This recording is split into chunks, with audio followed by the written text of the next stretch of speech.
하나님의 베푸시는 은혜가 오늘도 여러분들의 삶 가운데 가득하시기를 주의 이름으로 축복합니다.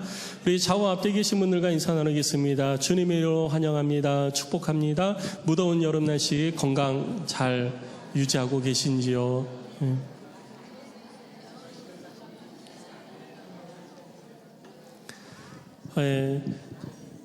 여름에는 잘 드셔야 됩니다. 땀을 많이 흘리고 금방 지치기 때문에 잘 드셔야지 돼요. 그래서 저는 잘 먹고 있습니다. 그래서 살을 빼는 거를 1년 365일 다이어트 하는 거니까 그러려니 하고 그냥 잘 먹고 있어요. 근데 찌지도 않고 빠지지도 않고 유지를 하고 있어요. 땀 흘려서 좀 빼야 되는데 예전에는 살 빼기가 그렇게 쉬웠는데 지금은 안 빠져요. 저도 여름 날씨 가운데 잘 먹고 잘 지내고 있습니다. 특별히 다른 거는 다 드시는데 이 상한 거하고 더위는 드시면 안 돼요. 큰일 납니다. 상한 거하고 더위. 그래서 음식도 조금 이상하면은 그냥 옆으로 치우세요. 이거 아깝다고 또 주워 먹었다가 큰일 납니다. 특히 우리 어머니들 밥 다 먹고 이거 아깝다고 이거 왜 남겼냐고 그 주워 먹고 또 점심에 먹었던 거 저녁에 먹는다고 남겨놓다가 드시고 여름에는 그러시면 안 돼요. 평소에도 그러시지 않으면 좋은데 근데 옛날 어르신들은 또 음식 남기는 거 굉장히 아까워하시잖아요. 이 무더운 여름 날씨에는 특히 더 조심하셔야 됩니다. 그러니까 여러분 체력이 곧 영역이다 라고 하는 말을 기억하시고요. 아프지 않도록 건강관리 무더운 여름에 잘 하시기를 부탁을 드립니다. 오늘 사도행전 32번째 말씀을 나누도록 하겠습니다. 32번째 사도행전 말씀을 나누기 전에 그동안 하나님께서 하나님의 교회를 어떻게 우리들 가운데 이렇게 주의 말씀을 이루어가고 계시는지를 우리들이 볼 수 있는데요. 예수님께서 제자들에게 말씀하셨습니다. 오직 성령이 너희에게 임하시면 너희가 권능을 받고 온 유대와 사마리아와 땅끝까지 이르러 내 증인이 되리라 하셨습니다. 그래서 사도행전 2장에 기록되어 있는 것처럼 하나님께서 그들에게 성령을 부어주셨고 예루살렘에 있는 사람들이 하나님의 성령을 경험하고 나서 입을 열어 복음을 선포하기 시작을 했어요. 그래서 예루살렘에 수많은 영혼들이 주께로 돌아왔는데 베드로가 한번 선교할 때 무려 3,000명이나 회개하고 주께로 돌아온 기록이 성경에 기록되어져 있습니다. 그만큼 복음의 능력은 정말 엄청난 것으로 우리들 가운데 다가왔습니다. 그래서 예루살렘에 하나님의 교회가 시작되어지고 번성하기 했는데 스데반의 이 순교로 인하여서 성장하던 교회가 주춤했어요. 그러면서 예루살렘에 있던 사람들이 흩어지기 시작합니다. 그래서 북쪽으로는 사마리아로, 남쪽으로는 유대 땅과 그리고 광야로까지 흩어지기 시작을 합니다. 그리고 아프리카로 흩어지고 여러 지역으로 흩어지기 시작을 하는 거죠.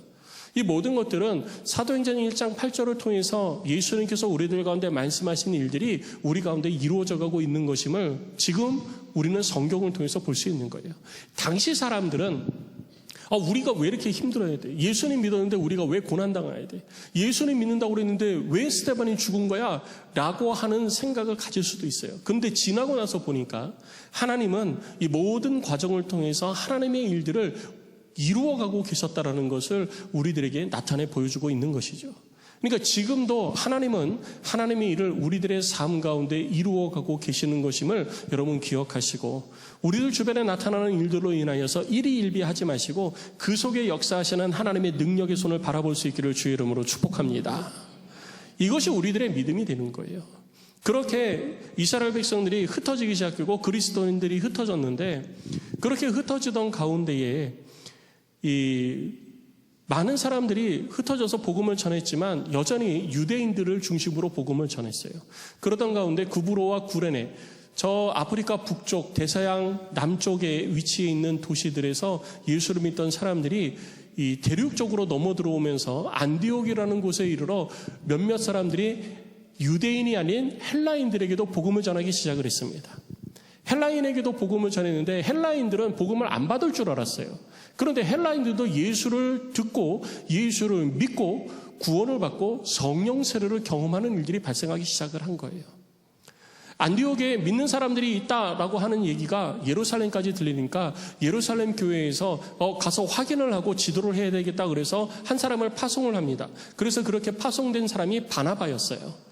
그래서 바나바가 안디옥으로 올라가서 당시에 수리아의 수도였는데 안디옥에 올라가서 보니까 진짜 거기에 예수 믿는 사람들이 있었고 그들 가운데 하나님의 말씀을 부여잡고 기도하고 또 예배하는 사람들이 있었던 거예요. 그 예배 공동체가 안디옥에 형성이 되어진 거죠.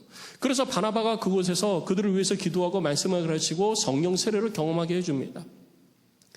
이런 일들이 있으면서 안디옥의 교회가 더 성장을 하게 되어졌죠. 근데 성장을 하다 보니까 바나바가 혼자서 이 일을 다 할 수가 없는 거예요. 다 할 수가 없어서 그때 생각난 사람이 이 사울이 생각이 났던 겁니다. 사울이 스데반의 순교에 앞장섰던 사람이잖아요. 그런데 그 이후에 그 예수를 믿는 사람을 죽여도 잡아오는 명령서, 그 명령서를 가지고 다메섹으로 올라가다가 그곳에서 예수를 경험하게 됩니다. 예수를 경험하고 눈이 안 보이다가 다시 눈이 보여지는 환상을, 이 능력을 경험하고 그 기적을 경험하면서 예수를 믿게 되어지죠. 그래서 예수를 믿고 사도들을 만나서 이제 난 예전 같지 않습니다. 당신들과 함께하는 사람입니다. 예수의 명령에 순종하고 예수께 헌신된 사람입니다 했는데 사도들이 안 믿어주는 거예요. 그래서 예루살렘에서 사도들이 안 믿어주고 다 도망가니까 이 사울이 어떻게 해야 될지를 모르고 있었던 거죠. 그런 사울을 바나바가 사도들에게 다시 소개를 합니다. 그래서 요한하고 베드로가 이 사울을 만나서 교제를 하게 되어져요. 그래서 이 사울이 예전의 사울이 아니구나라는 것을 알게 되어지죠. 반면에 유대 종교 지도자들은 사울이 회심했다는 얘기를 듣고 저놈부터 죽여야 되겠다라고 생각을 한 거죠. 그래서 저놈이 예루살렘에 있다고 하니 예루살렘에 저들을 잡아라, 이 사울을 잡아라 그런 거예요. 그러니까 사울이 이게 어떻게 이제 도망갈 데가 없는 거예요. 그래서 바나바가 사울을 피신시켜서 사울의 고향 다소로 보내게 되어집니다. 그래서 사울은 다소에 머물러 있었어요. 근데 바나바가 안디옥에서 사역을 하다가 혼자서 안 되니까 이거 혼자서 안 되겠구나 할 때 생각난 사람이 그 옆에 도시에 있던 다소에 있던 사울이 생각이 난 거예요. 그래서 자기가 직접 사울에게 가서 다소에 가서 사울을 데리고 와서 안디옥에서 1년 동안 사람들에게 성경을 가르치기 시작합니다. 그렇게 가르침을 받은 안디옥의 사람들이 가르침을 받은 대로 삶을 살게 되어져요. 그들의 삶을 살아가는 모습을 보면서 교회 주변에 있는 사람들, 그리고 안디옥이라는 도시에 있는 사람들이 그들의 모습을 바라보면서 부른 별칭이 바로 그리스도인이 된 겁니다. 그러니까 그리스도인은 예수를 믿어서 그리스도인이 된 게 아니에요. 교회를 출석해서 그리스도인이 된 게 아닙니다. 예수님처럼 살았기 때문에 그리스도인이라 불리워지게 된 거예요. 그런데 우리는 교회를 다니며 그리스도인이라 부르고 있잖아요. 다른 사람들이 그렇게 생각할지라도요, 우리는 좀 다른 의미를 가져야 되는 것입니다. 내 삶이 그리스도를 닮아가기에 내가 그리스도인이라, 이 마음을 가지고 우리는 이 땅에서 삶을 살아야 되는 거예요. 그렇게 안디옥에 있는 사람들이 그리스도인이라 불려지면서 칭송을 받게 되어질 때 계속해서 바울과 바나바가 그들을 지도하고 있었어요. 그들을 지도하고 있다가 예루살렘 교회에 기근이 들어서 어려움이 있다는 소식을 듣고 부조를 해서, 헌금을 해서 바울과 바나바가 예루살렘 교회에 그걸 전달하러 내려갑니다. 그 즈음에 헤롯 아그리파 1세가 6월절 명절을 지나기 위해서 예루살렘에 왔다가 유대인들의 환심을 사기 위해서 그들의 원함을 봅니다. 그러니까 그들이 예수 믿는 사람들을 싫어하는 거예요. 그러면 예수 믿는 사람들의 수장인 사도들을 핍박해야 되겠다, 죽여야 되겠다라고 판단을 하고 핍박을 가합니다. 그래서 사도들을 붙잡으라는 명령을 내리게 되어지고 그때 잡혀 죽은 순교한 사람이 요한의 형제 야고보였던 거예요. 그래서 야고보 사도가 거기서 순교를 당하게 됩니다. 이 헤롯 아그리파 1세의 이러한 핍박은 거기서 멈추지 않고 교회의 최고 수장이었던 베드로에게까지 미치게 되어집니다. 그래서 베드로를 잡아라 그래가지고 잡아와서 죽이려고 했어요. 내일이면 사형이 실천되어지는 날입니다. 그런데 그 전날 성도들의 기도로 인하여서 하나님께서 베드로를 감옥에서 꺼내주시죠. 그래서 베드로가 감옥에서 구사일생으로 살아오게 되어집니다. 그리고 베드로는 모초로 숨게 되어지죠. 헤롯 아그리파 1세가 아침에 일어나니까 베드로를 잡아 사형을 시키려고 하는데 베드로가 사라졌어요. 막 화가 머리끝까지 나가지고 어찌할 바를 몰라서 있다가 자기가 있던 가버나움으로 돌아갑니다. 그리고 가버나움에서 벌레에 물려 죽게 되어지죠. 그래서 헤롯 아그리파 1세가 그렇게 죽임을 당하고 나서 예루살렘 교회에 부조를 전달하기 위해서 내려와 있던 바나바와 사울이 다시 안디옥으로 돌아가게 되어지는 겁니다. 그리고 안디옥으로 돌아가서 안디옥 교회에서 다시 목회를 하고 거기서 성도들과 함께 교회를 이루어가고 있을 때 그때 오늘 사도행전 13장 1절이 시작되어지는 거예요. 사도행전을 보면서 저희는 안디옥 교회의 일을 보잖아요. 우리 교회의 이름이 뭐예요? 안디옥 교회잖아요. 다른 건 몰라도 안디옥 교회가 무슨 교회였는지는 우리는 그래도 조금 뭔가 알고 있습니다. 안디옥 교회는 이방 땅에 세워진 교회고 최초로 선교사를 보낸 교회. 다 알고 있어요. 신앙생활을 오래 하지 않았어도 처음 우리 교회에 오시면 새가족 이 양육을 받으면서 안디옥 교회가 왜 이런 이름을 갖게 되어졌는지에 대해서 우리는 공부를 하게 되어집니다. 그래서 성경을 많이 몰라도 안디옥이라는 이름이 왜 있는지, 그리고 우리 교회가 무엇을 바라보고 있고 표방하고 신앙생활을 하는지에 대해서 알게 되어지는 거죠. 그런데 저는 그 이전의 모습을 좀 보고 싶은 거예요. 뭐냐 하면, 왜? 그때 당시에 수많은 교회들이 있었잖아요. 예루살렘 교회는 교회의 시작점입니다. 출발점이에요. 성경 사례가 강력하게 임해서 시작되어진 교회가 예루살렘 교회예요. 성도의 수가 3천, 5천, 1만, 2만이 되어지는 교회가 예루살렘 교회입니다. 그리고 그곳에는 예수만 믿는 사람들이 아니라 그곳에 있는 성도들은 구약에 나타나 있는 하나님에 대해서도 이미 다 잘 알고 있는 성도들이 거의 대부분이에요. 거의 대부분 유대인들이니까. 그런데 하나님은 그들을 사용하지 않으셨어요. 하나님은 이방 땅에 있는 이제 막 출발되어진 안디옥 교회를 사용하셨습니다. 왜 그랬을까요? 거기에 바울과 바나바가 있었기 때문에. 우리는 바울과 바나바에 집중하기는 하지만 왜 안디옥 교회에서 사역을 하고 있는 바울과 바나바를 사용하셨을까? 그리고 바울과 바나바를 통해서 하나님의 이 선교가 확산되어지고 확장되어지기 시작은 했는데, 그럼 안디옥 교회가 역사 속에서 사라졌느냐? 아니요, 사라지지 않았어요. 바울과 이 바나바가 사역을 하는 동안에 안디옥 교회는 계속해서 그들의 동역자로서 역사 속에 남아 있었습니다. 그러면 왜 하나님께서 안디옥 교회를 사용하셨을까? 우리는 이 부분에 좀 초점을 맞춰서 제가 보고 싶은 거예요. 당시의 안디옥 교회의 모습에 대해서 오늘 사도행전 13장 1절로 3절에 기록하고 있는 것입니다. 자, 1절을 보면은요, 안디옥 교회의 모습에 대해서 처음에 이렇게 표현을 하고 있어요. 안디옥 교회에 누가 있으니? 선지자와 교사들이 있으니. 교회 지도자들이 누구로 구성되어 있었느냐? 선지자와 교사로 구성되어져 있었어요. 선지자와 교사들이 구성되어져 있고, 그 교사들의 이름을, 선지자와 교사들의 이름이 누구냐면 바나바, 그리고 시므온, 루기오, 마나엔, 그리고 사울이었습니다. 여기서 이 바나바와 그리고 사울은 앞서 11장에서 사도행전 11장에서 안디옥 교회에서 1년 동안 하나님의 말씀을 가르쳤다라고 기록을 하고 있습니다. 그래서 바울과 사울은 하나님의 말씀을 잘 가르치는 교사의 은사를 가지고 그들을 하나님의 말씀으로 지도했던 사람들이 바울과 바나바예요. 그렇다면 사울과 바나바면 나머지 세 사람은 무슨 역할을 했을까요? 나머지 세 사람은 선지자적 역할을 한 교회 지도자들이었다는 겁니다. 그래서 이 시므온, 그리고 루기오, 마나엔, 이 사람은 선지자적 역할을 감당한 거예요. 선지자 역할을 감당하는 것이 무엇입니까? 구약의 선지자들을 보면은요, 선지자들은 무엇을 했냐? 하나님 앞에 기도하고 하나님의 말씀을 묵상하면서 하나님께서 가르쳐 주시는 하나님의 뜻을 깨달은 대로 백성들에게 드러내는 사람이 선지자였어요. 그래서 이들도 교회에서 선지자적 역할로 하나님의 뜻을 교회 성도들한테 드러내는 일을 한 겁니다.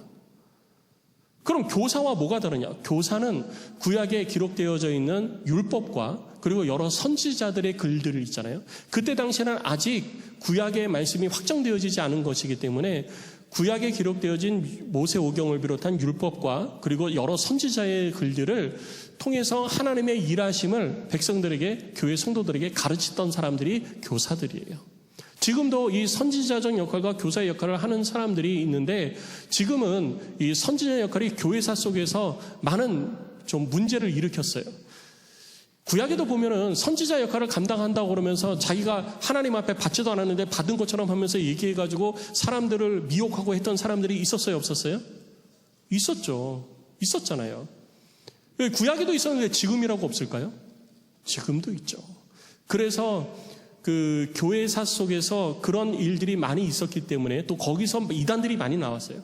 그래서 지금은 선지자라고 따로 구분을 하지 않습니다. 바울은 당시의 교회 구성원들, 고린도전서에 보면은 당시의 교회 구성원들에 대해서 이야기를 할 때 누구는 선지자로, 누구는 교사로, 누구는 사도로 하나님의 부르심을 입은 대로 교회를 사역하여 교회에서 사역했다고 기록하고 있는데, 이것이 교회사의 흐름을 통해 가지고 여러 가지 문제되어지는 부분들이 좀 정리가 되어지고 지금은 목회자로 모든 직분들이 집중이 되어지게 된 거예요. 그래서 목회자의 역할과 교회 지도자의 역할이 구분이 되어지기 시작을 한 것이죠. 근데 어쨌든 그때 당시에는 선지자와 교사로 구분되어져 있었어요. 그래서 그렇게 선지자의 역할을 하는 세 사람이 있었는데, 그 세 사람의 면모를 보더라도요, 첫 번째 나오는 시몬이라는 사람은 니게르라는 사람입니다. 니게르라는 별명을 가지고 있어요. 니게르가 무슨 말이냐면 피부 색깔이 검었다라는 표현이에요. 지금 우리가 흑인들을 향해서 비꼬는 말, 이렇게 무시하고 멸시하는 말로 우리가 니그로라고 얘기를 하잖아요. 그게 니게르에서 나온 거예요. 이게 피부색이 검다라는 표현입니다. 지금은 잘 쓰지 않습니다. 니게르라는, 그러니까 시몬이라는 사람은 어디 출신이냐? 아프리카 출신이라는 거죠. 그 다음에 루기오라는 사람은 구레네 출신이에요. 구레네는 이 애굽을 지나서 리비아에 끝까지 가면 알제리가 있습니다. 그 알제리 옆에, 리비아에서 알제리 넘어가기 전에 있는 해안 도시가 이 구레네예요. 구레네 사람 시몬도 예루살렘에 예배하러 왔다가 예수님 대신 십자가도 졌잖아요. 거기서 온 사람이 구레네가 거기 출신이라는 거죠. 그러니까 이 사람도 아프리카 북부 출신이에요. 그 다음에 헤롯의 젖동생 마나인이 있습니다. 마나인은 헤롯의 젖동생이잖아요. 헤롯하고 같은 유모 밑에서 자랐다라는 거예요. 그러니까 누구겠어요? 귀족이에요. 왕족. 사회적 지위가 굉장히 높은 사람이죠. 그러니까 교회 안에는요, 여러 사람들이 다 분포되어져 있었어요. 이 안디옥 교회에는 아프리카에서 온 사람, 그리고 피부 색깔이 검은 사람, 그리고 귀족 출신, 그리고 사울은 당시 로마 시민권을 가진 자로서 로마 최고의 교육을 받은 사람이잖아요. 그러니까 학식도 뛰어난 사람도 있었고요. 그런데 중요한 건 뭐냐면 이 사람들이 한데에 어우러져서 교회를 섬기고 있었다는 것입니다.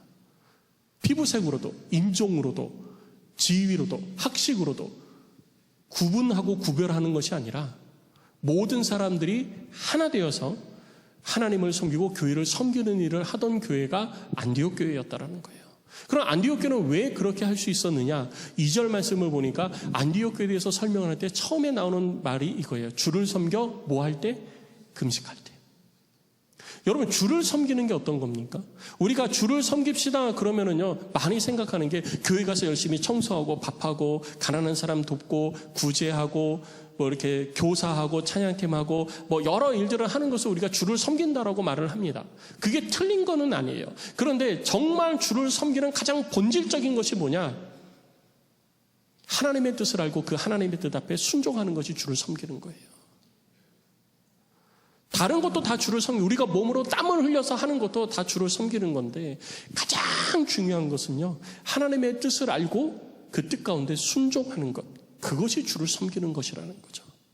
그래서 주를 섬기는 사람들의 모습을 보면요, 하나님의 뜻 앞에 순종한 거예요. 그냥 순종했는데 그것이 주를 섬기는 것이라고 하나님이 인정을 해주신다라는 것이죠. 그런데 하나님의 뜻을 알면 뭐 어떻게 해야 됩니까? 기도해야죠.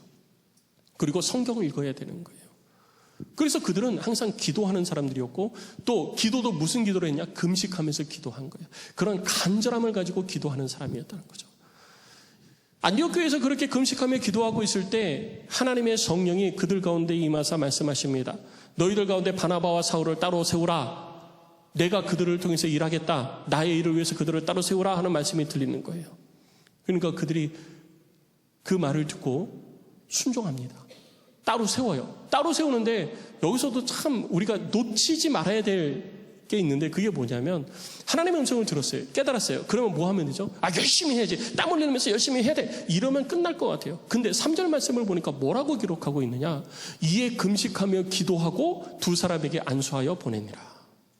하나님의 뜻을 알았어요. 그런데 그 하나님의 뜻을 깨달은 것을 손과 발로 이루어 가기 위하여서 뭐 해요? 금식하면서 계속 기도하고 있다는 거죠. 하나님의 말씀을 깨닫는 것도 주의 뜻을 따라가야지 되고요. 하나님의 말씀을 깨달은 대로 순종함에 있어서도 우리들의 생각이나 우리들의 열심이 결코 주님의 뜻보다 앞서서는 안 된다는 것을 가르쳐주고 있는 거예요. 안디옥 교회는 그런 교회였던 거예요. 그런 교회였기 때문에 하나님께서 그런 교회에서 쓰신 거예요. 예루살렘 교회보다 안디옥 교회를 하나님께서 선교의 전처기지로 쓰신 이유가 바로 여기에 있는 것입니다. 성령의 능력이 막 나타나는 교회, 혹은 기사와 표적이 많이 일어나는 교회, 봉사 잘하는 교회, 섬김 잘하는 교회, 그런 교회가 하나님 손에 붙들려 사용되어지는 것이 아니라 하나님 앞에 묻고 하나님의 뜻을 알고 하나님의 뜻을 이루어가기 위해서 순종하는 교회, 그 교회가 바로 마지막 때에 하나님이 사용하시는 교회라는 것입니다. 성도 여러분, 우리 교회가 안디옥 교회인데 이름만 안디옥 교회가 아니라 사도행전 13장에 기록되어져 있는 바울과 바나바를 파송하기 전에 하나님이 안디옥 교회를 불러 사용하시는 그 기본이 되어지는 교회, 그런 교회가 될 수 있기를 주의 이름으로 축복합니다. 그런 교회가 건강한 교회라고 이야기를 하는 거예요. 그럼 건강한 교회의 표상을 안디옥 교회를 통해서 보는데 조금 더 구체적으로, 그러면 우리가 건강한 교회를 이루기 위해서 어떤 신앙 생활을 해야 되는가? 교회를 구성하고 있는 것은 우리잖아요. 저와 여러분들이 교회를 구성하고 있습니다. 그러니까 누가 건강해야 돼요? 내가 건강해야 되는 거예요. 우리가 건강한 육체를 가지려면 뭐가 건강해야 되느냐? 세포가 건강해야지 되는 거예요. 신경이 건강해야 돼요. 우리 몸을 이루고 있는 그 하나하나 조직들이 건강해야 우리가 건강해지는 거예요. 허우대는 멀쩡한데 맨날 빌빌거리는 사람이 있죠. 저 같은 사람 있잖아요. 허우대는 멀쩡한데 맨날 빌빌거려. 그 사람은요, 속이 이 하나하나 세포가 병들어 있는 거예요. 완전하지 못한 거죠. 그런데 겉으로 보기엔 멀쩡하거든요. 근데 또 제일 억울한 사람이 그런 사람이에요. 나는 아파 죽겠는데 사람들은 덩치는 산만해가지고 아프다고. 또 그러죠. 제일 억울하기도 해요. 근데 그런 건강한 교회가 되어지려면 교회의 세포 조직인 성도 한 사람 한 사람이 건강해야 되는데, 그런 건강한 교회가 되기 위해서 우리는 뭘 어떻게 해야 되고 신앙생활을 어떻게 해야 될 것인가? 첫 번째, 이런 교회가 건강한 교회인 것입니다. 우리 첫 번째 같이 읽겠습니다. 시작. 말씀과 기도가 살아있는 성도와 교회가 건강한 교회입니다. 아멘. 건강한 교회가 되기 위해서는 교회를 이루고 있는 성도가 하나님의 말씀과 기도로 살아있어야 되는 거예요. 안디옥 교회의 최고 지도자들의 이 은사가 뭐였다고요? 선지자와 교사였어요. 말씀드린 것처럼 선지자도 하나님의 뜻을 알기 위해서 뭐 하죠? 기도하는 사람들이고요. 교사는 하나님의 말씀을 깊이 연구해서 가르치는 사람들이에요. 뭐가 살아있습니까? 하나님의 말씀과 기도가 살아있는 거예요. 교회 지도자들이 이게 먼저 살아있어야 되는 거예요. 목회자들이 이게 먼저 살아있어야 되는 거예요. 목회자가 다른 일에 바쁘기보다는 말씀과 기도에 먼저 바빠야지 되고 먼저 이것이 살아있는 그런 목회자가 돼야 되고요. 그 목회자를 통해서 교회의 핵심 일꾼들이 기도와 말씀이 살아있는 핵심 일꾼들이 돼야 되는 것입니다. 그리고 그들을 통해서 지도를 받는 모든 성도들이 말씀과 기도가 살아있는 교회가 되어질 때 그 교회가 하나님의 손에 붙들려 사용되어지는 교회가 될 수 있는 것입니다. 성도 여러분, 우리 말씀과 기도가 우리 속에 살아있기를 주의 이름으로 축복합니다. 말씀과 기도가 살아있는 것은요, 기도하는 일과 성경 읽는 일이 그 삶 속에 계속해서 이루어지고 있는가를 보면 되는 거예요. 오늘 1절, 2절, 3절에 계속해서 반복해서 나오는 것이 무엇입니까? 그들이 금식하며 기도하였다라는 것이 반복해서 나오잖아요. 그냥 기도도 아니에요. 무엇인가를 해결하고 무엇인가 응답을 받기 위해서 생명을 내어놓고 기도하고 있는 겁니다. 밥을 안 먹으면서라도 내가 기도해야 되겠다라는 거예요. 그래야 내가 하나님의 뜻을 알고 순종할 수 있기 때문에, 하나님의 뜻을 알기 위해서 내가 밥을 안 먹으면서도 내가 기도가 우선되어져야 된다라고 하는 마음을 가진 사람들이 안디옥의 사람들이었다라는 거예요. 그들은 금식하면서 기도하고 있었던 거예요. 성도 여러분, 언제 금식하셨어요? 다이어트 할 때 굶은 건 금식 아닙니다. 그걸 금식이라고 하시면 안 돼요. 그럼 언제 기도하면서 금식한 게 언제예요? 언제십니까? 기억이 가물가물하다면요, 문제 있는 거예요. 우리 문제 있는 겁니다. 내가 문제 있는 거예요. 내가 금식하면서 하나님 앞에 엎드려 기도했던 그 기억이 가물가물하고 언제인지 잘 기억이 안 난다? 문제 있는 겁니다. 성도 여러분, 우리 기도합시다. 금식하면서 기도합시다. 그리고 밤을 새워가며 기도합시다. 기도가 살아있어야지 되는 거예요. 그래서 교회는요, 함께 모여서 기도하는 공동체가 되기 위해서 힘을 다하는 거예요. 그래서 새벽에도 나와서 기도하자고 새벽 예배가 있는 거고요. 금요일에도 모여서 기도하자고 금요 기도회가 있는 거고요. 토요일에도 주일을 위해서 기도하자고 그래서 기도 모임이 있는 거고요. 매일 저녁 기도하자고 기도 모임들이 있는 겁니다. 기도가 죽을 때 우리의 영이 죽는 거예요. 그런데 안디옥 교회는 기도가 살아있었어요. 그래서 하나님이 그들을 사용하신 것입니다. 우리가 기도가 멈추어지면 하나님의 뜻을 알지 못하고요. 하나님의 뜻을 알지 못하면 주를 위해서 한다고 그러면서 누구 생각대로 일을 하냐? 자기 생각대로 일을 하는 거예요. 그러니 하나님이 사용 안 하시는 거죠. 우리가 하나님의 손에 붙들려서 사용되어지기를 원하고, 마지막 때에 그렇게 우리가 하나님께 헌신되어진 교회가 되어지기를 원한다면 우리는 기도하는 자가 되어야 되는 것입니다. 성도 여러분, 우리 기도하는 교회가 우리 교회가 되어지도록 우리가 이 교회를 만들어갈 수 있기를 주의 이름으로 축복합니다. 이 교회가 기도하는 교회가 되기 위해서는요, 우리 각자가 기도 자리에 함께 있어야 되는 거예요. 새벽에 나와서 기도하시고, 심야기도 나와서 기도하시고, 저녁에 나와서 기도하시고, 기도하는 일이 결코 게을러져서는 안 됩니다. 기도해야 하나님의 말씀을 깨닫고요, 하나님의 말씀을 깨달아야 순종하잖아요. 그리고 성경을 가까이 하고 읽는 일에 게을리해서는 안 되는 거예요. 덥다고 성경 읽는 거 멈추셨으면 오늘부터 다시 시작하십시오. 땀 흘려서 짜증나서 책 읽기 싫다고 멈추었으면 다시 시작하십시오. 성경 펴들고 시작하세요. 읽으십시오. 성경을 읽어야 하나님의 말씀을 아는 것입니다. 예루살렘 교회가 부흥할 때 사도들이 기도하면서 결정한 것이 있습니다. 그것이 뭐냐면, 우리는 기도하는 일과 말씀 사이에 전무하리라. 사도들이 그렇게 결정하고 그렇게 실천할 때 하나님의 교회가 부흥하기 시작을 했던 거예요. 교회 지도자들, 목회자인 저, 그리고 우리 안디옥 교회에 있는 목회자들이 먼저 기도하고 성경을 읽고 연구하고 가르치고 성경으로 훈련시키는 일을 앞장서서 이루어가고, 성도들이 함께 기도하는 일과 성경을 배워서 내 삶이 하나님의 말씀 가운데 삶을 살아가도록 열심을 다하는 그런 성도가 되어질 때 이 교회에 하나님의 능력이 나타나기 시작하고 하나님의 부흥의 역사가 드러나기 시작하는 것입니다. 나이가 문제가 아니에요. 인종이 문제가 아닙니다. 가문이 문제가 아니에요. 하나님 앞에서는 그 모든 것들이 다 필요 없는 것입니다. 내가 하나님 앞에 어떻게 살아야 될 것인가? 하나님의 손에 붙들려 사용되어지는 건강한 교회가 되기 위해서 내가 무엇을 해야 될 것인가? 우린 여기에만 초점 맞춰야 되는 거예요. 그 첫 번째가 바로 기도와 말씀이 살아있는 교회가 되어질 때 건강한 교회가 된다는 사실을 기억하시고, 우리 속에 있는 기도와 말씀이 회복되어지시기를 주의 이름으로 축복합니다. 그리고 건강한 교회가 되기 위한 두 번째, 이 두 번째는 이런 교회가 건강한 교회인 것입니다. 우리 같이 읽습니다. 시작. 주의 부르심에 순종하는 성도와 교회가 건강한 교회입니다. 주의 부르심을 알았어요. 하나님의 뜻을 알았다라는 거예요.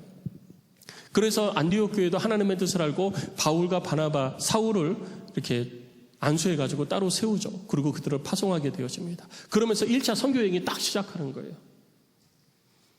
우리는 교회가 바울과 사울을 보냈구나 라는 것만 보지 말고요. 조금 더 한번 생각을 해보세요. 당시에 교회 최고 지도자들이 5명 있는데 그 중에 교사의 역할을 한 사람이 바나바와 사울입니다. 그런데 보내는데 누구를 보내요? 바나바와 사울을 보내요. 그러면 교사의 역할을 감당하는 사람들을 전부 다 보내는 거예요. 그럼 여러분들이 그 교회 성도라면 걱정 안 되시겠어요? 그럼 우리 성경 누가 가르쳐? 우리 성경 누가 가르쳐? 누가 하나님의 말씀을 밝히 드러내주지? 둘 다 가버리면 어떻게, 한 사람은 있어야지. 그런 생각 안 드세요? 이러다가 교회 무너지는 거 아니야? 이러다가 교회 문 닫는 거 아니야? 성도들 다 흩어지는 거 아니야? 이런 생각 할 수 있잖아요. 근데 안디옥 교회가 어떻게 됐습니까? 안디옥 교회가 그러니까 사울과 바나바가 선교사로 파송되어져 보냄을 받았지만 그 빈자리가 하나님의 은혜로 다시 채워지기 시작을 했고, 사울과 바나바의 선교 사역 기간 동안 안디옥 교회는 끊임없이 그들의 후원교회가 되어졌고 그들의 모교회가 되어졌습니다. 그래서 사울과 바나바가 1차 마치고 2차 마치고 3차 마치고 4차 로마로 떠날 때까지 안디옥 교회에 항상 돌아와서 머물고 위로받고 그리고 건강 회복하고 그리고 또 떠나가고 하는 일들을 계속 반복했던 것입니다.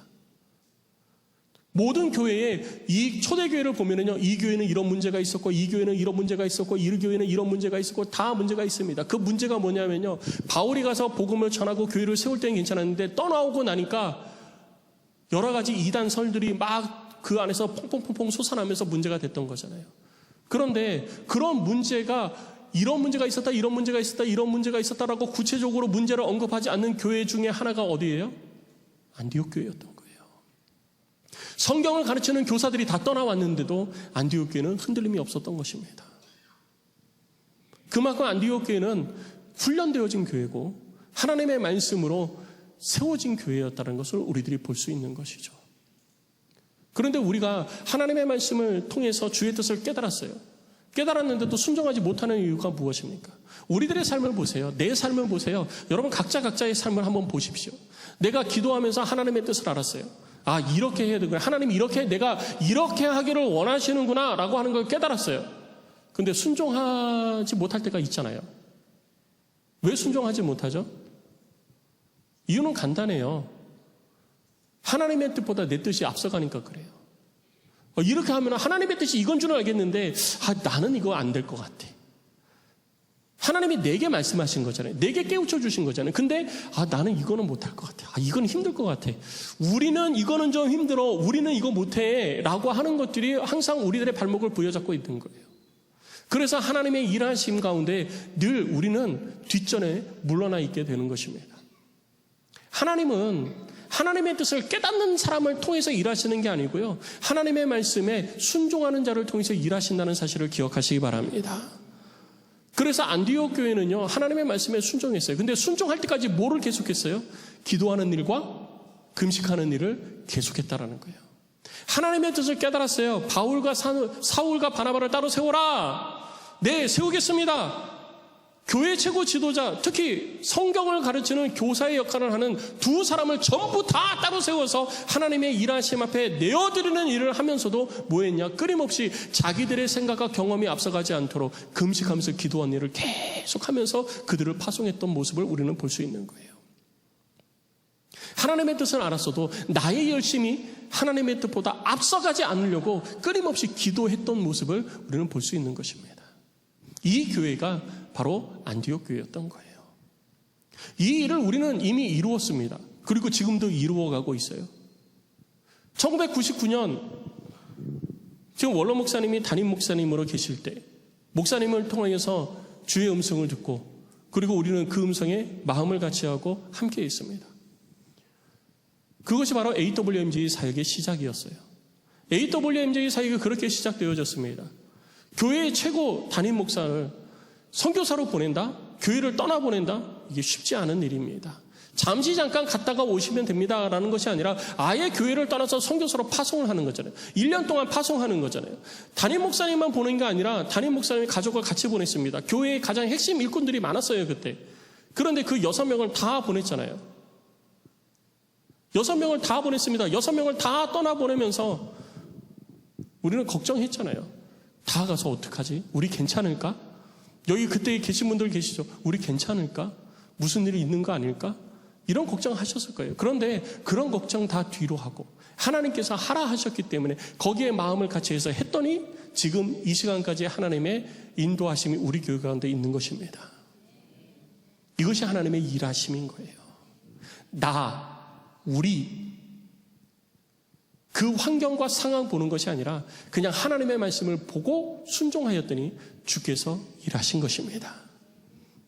그 일하심은 지금도 계속되어지고 있는 거예요. 그래서 지금까지 205개국 25차에 걸쳐가지고 AWMG 사역을 이루어왔고, 그리고 안디옥 교회를 넘어서서 한국 선교계와 세계 선교계의 한 획을 긋는 일들을 지금 우리는 이루어갈 수 있게 된 것입니다. 그리고 지금도 이 일은 계속되어지고 있어요. 교회의 선지자와 교사들을 통하여서 하나님의 뜻이 밝히 드러나게 되어지고 하나님의 말씀이 교육되어지고 가르쳐지고 훈련되어지는 그 일이 이루어지는 교회, 그 일을 통해서 하나님의 뜻이 온전히 세워지는 교회, 뜻 앞에 순종하는 교회가 하나님 앞에 사용되어지는 교회, 역사 속에서 하나님의 일하심을 나타내고 드러내는 교회가 되는 것입니다. 성도 여러분, 이 땅에 살면서 우리는 무엇을 위해서 살아야 됩니까? 이 땅에 살면서 우리는 얘기하잖아요. 주님의 나라와 영광을 위해서 살겠습니다. 그런데 주님의 나라와 영광을 위해서 사는 것이 어떤 것입니까? 먼저는 주님의 나라와 영광을 살기 위해서 주님의 뜻을 알아야 되는 거예요. 주님의 뜻을 어떻게 합니까? 기도하는 일과 말씀을 통해서 알 수 있는 거예요. 말씀과 기도가 게을러지면요, 우리는 주님의 뜻 깨닫지 못합니다. 주님의 뜻 깨달았어도 순종이 없으면 아무것도 이룰 수가 없습니다. 그런데 2000년 전 안디옥 교회는 이 일을 이룬 교회였어요. 그래서 하나님 앞에 사용되어진 겁니다. 바울과 바나바를 하나님께서 선택해서 보낼 수 있었던 이유가 안디옥 교회가 그런 교회였기 때문이에요. 그러면 지금 이 세대 21세기 가운데 하나님께서 땅끝까지 이르러 주의 복음을 전파하라 하는 이 일을 이루기 위해서 하나님은 어떤 교회를 사용하실까요? 안디옥이라는 이름이 똑같다고 해서 우리 교회를 사용하시는 게 아니에요. 이름 똑같은 교회를 찾으시면요, 많습니다. 이 주변에도요, 안디옥 교회가 2개 더 있어요. 이 덕양구에도 안디옥 교회가 2개가 더 있어요. 우리만 있는 게 아니고요. 이름 똑같은 교회 사용한다? 아니에요. 교육 많이 받은 사람, 학벌 높은 사람이 많이 모이는 교회 사용한다? 아니에요. 좋은 직업 가지고 부자들을 사용한다? 아니에요. 그런 교회 사용하지 않습니다. 하나님이 사용하시는 교회는요, 하나님의 말씀에 순종하는 교회를 사용하시는 거예요. 이 교회가 그런 교회가 되기를 주의 이름으로 축복합니다.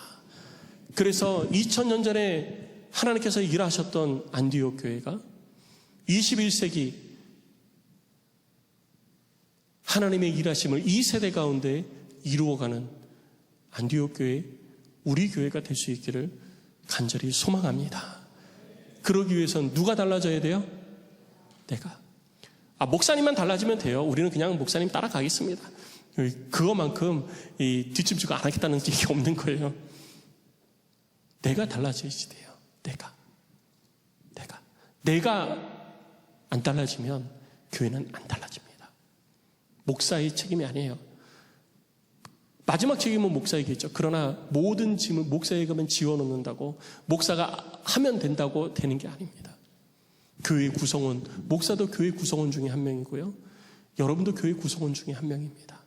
목사는 목사의 역할이 있는 것이고, 장로는 장로의 역할이 있는 것이고, 성도는 성도의 역할이 있는 것입니다. 그런데 그 지위와 직분, 역할을 다 떠나서 우리는 하나님 앞에 그리스도인이고 교회의 구성원이기 때문에 기도하는 일, 금식하며 기도하는 일, 하나님의 말씀을 읽고 가르치고 묵상하고 훈련하고 순종하는 일을 결코 게을리해서는 안 되는 것입니다. 이제까지 어떻게 했는지는 잊어버리십시오. 내가 여태까지 그렇게 못했네. 그러면서 후회할 시간에, 일부 때도 얘기했지만 그렇게 후회할 시간에 차라리 금식하면서 기도하는 게 낫습니다. 나 왜 그렇지? 그러지 말아야 되는데. 이렇게 할 시간에 주여 이제라도 하겠습니다. 기도하는 게 더 낫다라는 거예요. 후회하면서 발목 잡히지 마시고 지금이라도 엎드려 기도하는 우리 안디옥 교회의 모든 성도들이 될 수 있기를 주의 이름으로 축복합니다. 우리 시간 함께 찬양하고 기도하는 시간 갖도록 하겠습니다. 우리 두 가지 기도 제목 우리 함께 보겠습니다. 먼저 첫 번째 기도 제목이 있습니다. 1. 주여 주의 교회를 섬기며 기도에 힘쓰겠습니다. 주의 뜻을 듣게 하시고 깨닫게 하옵소서. 기도하는 일 그리고 말씀 읽는 일 결코 게을리하지 마십시오. 성경을 읽고 공부하고 성경으로 훈련받는 일 게을리해서는 안 됩니다.